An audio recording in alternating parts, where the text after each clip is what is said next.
بسم الله الرحمن الرحيم إنما المؤمنون الذين إذا ذكر الله وجلت قلوبهم وإذا تليت عليهم آياته زادتهم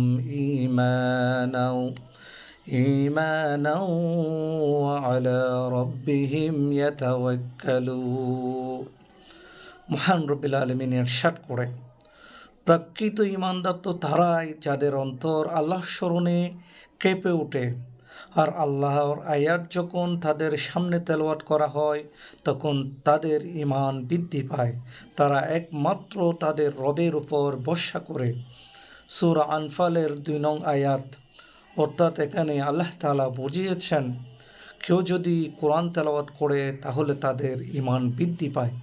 সুতরাং আমাদের বুঝে শুনে সজ্ঞানে অর্থসহ প্রত্যেকটা দিন একটি করে আয়াত হলেও তেলাওয়াত করা দরকার, তেলাওয়াত করতে হবে।